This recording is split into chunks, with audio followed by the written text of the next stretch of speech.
Eh bien bonjour, bonsoir à tous et bienvenue dans cette nouvelle vidéo où on va faire ensemble un petit exercice d'ANOVA.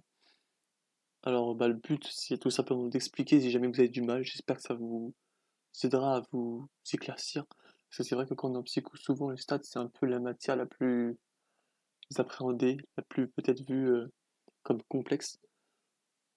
C'est vrai que moi personnellement les stats c'est limite ma matière préférée. Et j'ai hâte de parler de moi et on commence tout de suite l'exercice. Alors je rappelle juste la consigne. En fait, on a 10 sujets qui sont passés le matin, 10 le midi et 10 le soir. Et ils doivent mémoriser un certain nombre de phrases, donc 10 phrases à retenir, et on mesure la quantité de phrases qu'ils ont correctement retenues. Alors, les premiers calculs, donc déjà la toute première chose à faire, c'est bien sûr de prélever le recueil de données. Donc voilà, donc c'est-à-dire le résultat de chaque sujet. À partir de ces données, on va pouvoir faire les premiers calculs disons fondamentaux pour la suite de l'ANOVA. Et ces trois petits calculs, bon, il y en a un, c'est même pas un calcul. Le premier, je vous dis tout de suite, c'est juste le nombre de sujets. Voilà. Donc là, il faut juste savoir le nombre de personnes qu'il y avait par groupe. Donc là, on voit bien, dans l'exercice, il y avait 10 personnes dans chaque groupe. Donc c'est représenté par la lettre S majuscule. Donc le S, c'est tout simplement le nombre de personnes qu'il y a par groupe. La différence du N, qui lui est le nombre total de personnes dans l'expérience, c'est-à-dire en additionnant les modalités pour un plan emboîté. Donc du coup, les deux calculs principaux, vitaux presque, j'avais envie de dire, c'est tout simplement la somme des résultats. Donc là, le matin, ça fait un total de 70 phrases bien retenues, le midi que 50 et le soir que 60. Donc bien évidemment, sachant que le maximum c'est 10 phrases qu'on peut retenir et qu'il y a 10 personnes, c'est finalement le score est sur 100, on peut dire. À partir de cette somme, on peut faire une moyenne en la divisant par le nombre de sujets. Donc en la divisant par S, c'est exactement la même chose. Et on obtient donc ici par exemple 70 divisé par 10. Là c'est division par 10 donc c'est pas bien compliqué. On obtient une moyenne de 7. Donc ces moyennes qui sont différentes pour chaque groupe seront notées MA. Il faut bien les distinguer du grand M qui est la moyenne pour l'ensemble de l'échantillon. Donc pour faire cette grande moyenne, il faut prélever chaque petite moyenne de chaque groupe. Donc ici on prend 7 plus 5 plus 6 et on divise par 3. Là, c'est pas bien compliqué encore, on obtient une grande moyenne de 6. Alors maintenant qu'on a fait ces premiers calculs en encadré, ces premiers calculs fondamentaux, on va pouvoir rentrer un peu plus dans le vif du sujet, avec notamment, pour cette première partie, euh, les valeurs intra qu'on va parler. Donc c'est-à-dire qu'on va calculer en fait la variance à l'intérieur même de chaque groupe. Bien évidemment, ça c'est fondamental pour pouvoir faire par la suite le F. Parce que le but de l'exercice, bien évidemment, c'est de faire un F. Voilà. Pour ensuite pouvoir interpréter et conclure, mais ça on verra ça la semaine prochaine. J'en dis pas plus là-dessus. Donc l'intra. La première étape, c'est de faire une somme des carrés. Intra, qui est donc représenté par ces lettres-là, SC entre parenthèses A. Donc, le calcul est ici de faire x moins MA au carré pour l'ensemble des x. Et au final, on additionne. Donc, ce qui signifie, pour être un peu plus clair, que sur notre petit tableau qu'on peut faire avant l'exercice, ou juste, oui, pendant, voilà. Simplement qu'on va prendre le x. Donc ici, c'est le x tout simplement la valeur que le sujet a fait dans le test. Donc là, le premier sujet qui a passé le matin, il a eu 5. Ensuite, on vient soustraire à ça la moyenne de son groupe uniquement. Donc ici 7, ce qui fait 5 moins 7, moins 2. Et après, on vient mettre ça au carré, ce qui nous fait un petit 4. Donc moi, c'est vrai que je suis allé un peu vite au sens où je n'ai pas mis une colonne juste x moins ma. J'ai directement mis au carré, mais si ça peut vous aider, bah n'hésitez pas. Donc ensuite, pour pouvoir bien étaler les résultats, pour pouvoir étaler la formule à toutes les autres cases, il ne faut pas hésiter, il faut surtout même le faire, c'est mettre les petits dollars ici. Donc A14. Donc A14, c'est simplement là où il y a ma moyenne du groupe 1, du premier groupe. Le groupe matin, si vous préférez. En fait, en mettant les 2 dollars comme ça va obligatoirement conserver cette valeur. Ce qui va permettre d'éviter des erreurs, tout simplement. J'ai fait le con. Voilà, c'est bon. Je ne fais pas le con. Alors donc, on peut étaler. Hop. Et là, vous voyez, on conserve toujours le A14. Sinon, on descendrait à A19, A20, etc., etc. Nous, on veut garder le A14 et pour ça, on met vraiment les 2 dollars ici. Donc là, on a donc une première somme des carrés pour le premier groupe qui est égale à 24. On n'a plus qu'à faire pareil pour les deux groupes, mais attention, toujours faire attention, car les moyennes qui sont prises en compte dans le calcul sont celles du groupe et non pas de l'échantillon complet. Donc par exemple ici, la moyenne prise en compte est de 5 et non pas de 6. Hop, on peut étaler toujours en utilisant les deux petits dollars qui permettent de conserver cette donnée. Donc là, ici, on conserve le 5. Et pour finir, ici, bah, les deux sont égaux, mais voilà, c'est toujours mieux. Je sais pas, je fais ça par perfectionnisme, je sais pas.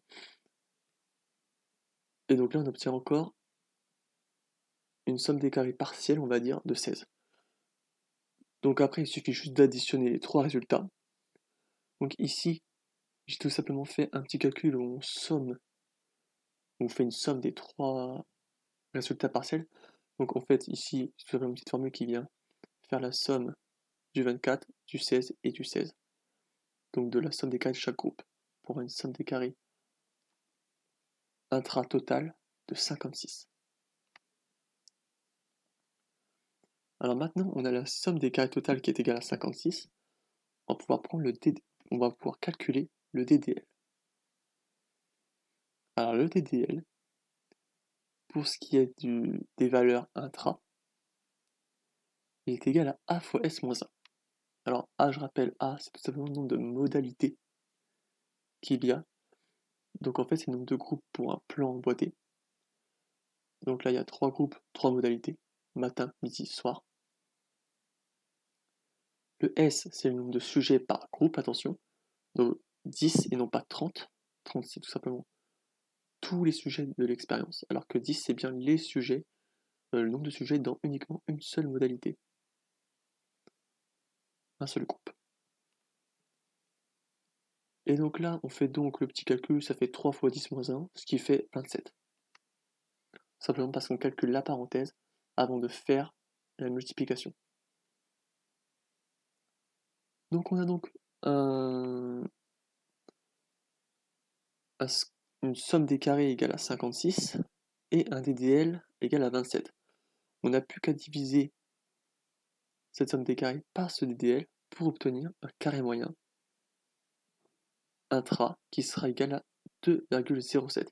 Là voilà, j'ai appris le D20, D20 de DDL, et au numérateur on a le B16 qui est la somme des carrés intra.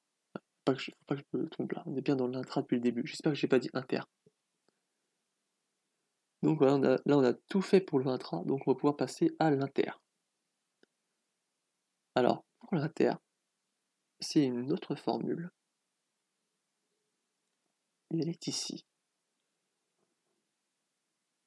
Donc pour chaque groupe, il va falloir prendre sa moyenne, soustraire la moyenne globale, mettre ça au carré, est multiplié par le nombre de sujets. Donc, pour que ce soit plus clair, je vais essayer de faire la formule avec vous.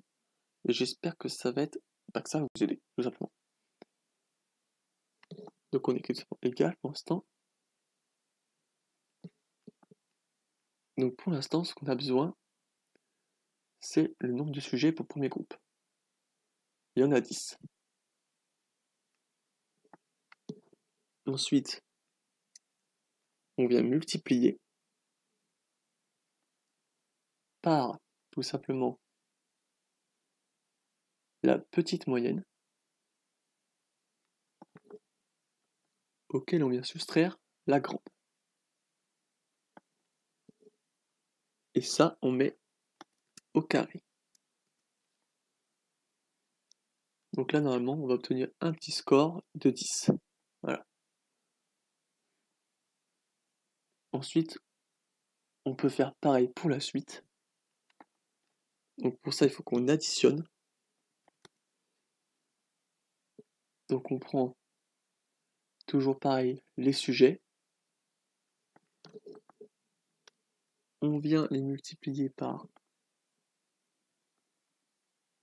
la petite moyenne moins la grosse moyenne et on met au carré.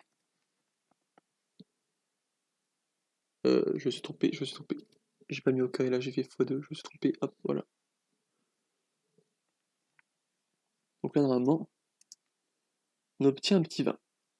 Alors, il n'y a même pas besoin de faire la troisième, pour le troisième groupe, tout simplement parce que, à partir du moment où la moyenne du groupe est égale à la moyenne globale, ça fera forcément 0, au sens où on aura 6 moins 6, ce qui fera 0, 0 au carré, toujours 0, et quelque chose fois 0, 10 fois 0 ici, et ça fera toujours 0. Donc là, ce que je peux vous dire, c'est qu'on aura une somme des carrés inter égale à 20 dans cet exercice. Alors maintenant, on va pouvoir faire le degré de liberté. Ce petit degré de liberté, il est égal à A-1.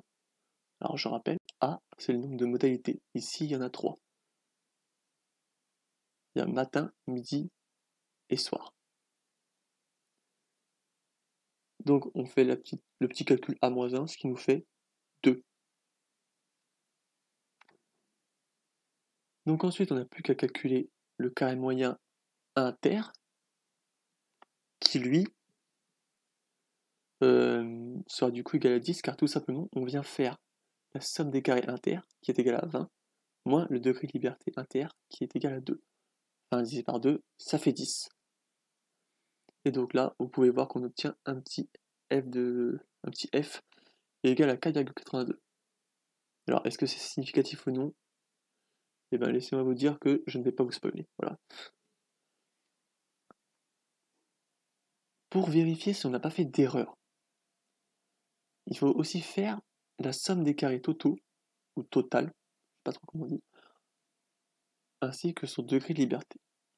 Pour le degré de liberté, c'est très simple. Le degré de liberté total est égal à n-1. Donc n, je rappelle, c'est le nombre total de participants dans toute l'expérience. Là, ils sont 30, parce qu'il y a 30x au total. n-1, 29. Et pour vérifier si on a bon, il faut tout simplement que le degré de liberté intra plus le degré de liberté inter soit égal au degré de liberté total. Là, c'est le cas. On a 27 plus 2, c'est bien égal à 29. Si par exemple, vous obtenez 26 et 3, ça aurait été aussi bon. Même si là, on n'a pas trouvé, on n'a pas tombé sur ces résultats. On n'est pas tombé. J'arrête pas de dire des conneries. Je me tais et on continue. Donc, ce qu'on peut aussi calculer pour vérifier si on ne s'est pas trompé, c'est la somme des carrés totaux.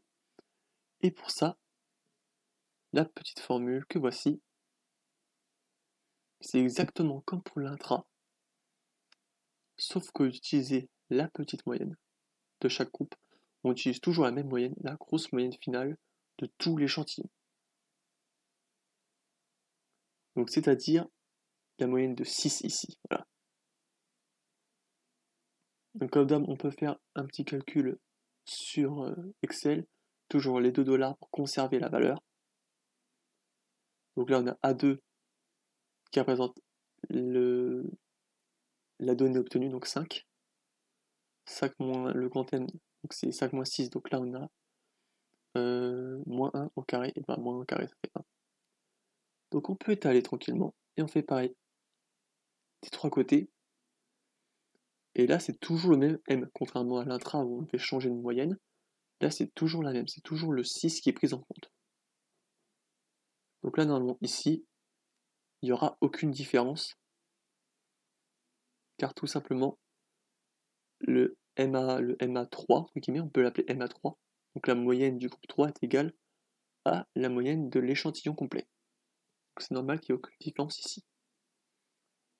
Et on peut faire la somme de ces 3 groupes, voilà, de ces 3 résultats, et on obtient un petit 76. Pour vérifier s'il n'y a pas eu d'erreur avec l'intra et l'inter, il faut encore une fois additionner. Là, on a la somme des carrés inter qui est égale à 56, intra, pardon, plus la somme des carrés inter qui est égale à 20. Et si on les additionne, ça fait bien la somme des carrés totales qui est égale à 76. Alors c'est vrai que moi aussi je me trompe des fois entre intra et inter. Ce qu'il faut retenir, c'est que quand il y a des parenthèses, c'est intra. Quand il n'y a pas de parenthèse, c'est inter. Voilà. Et donc là, on a tout simplement notre petit tableau d'ANOVA qui vient récapituler tous les calculs qu'on a fait. On a ici la somme des carrés. Pour vérifier si on a bon, je rappelle, la somme des carrés intra plus la somme des carrés inter doit être égale à la somme des carrés totale. Ici, c'est le cas. Le degré de liberté, c'est pareil. Le degré de liberté inter plus le degré de liberté intra, je me suis encore trompé, c'est intra-inter, doit être égal au degré de liberté totale. Donc ici, c'est le cas. 27 plus 2 égale 29.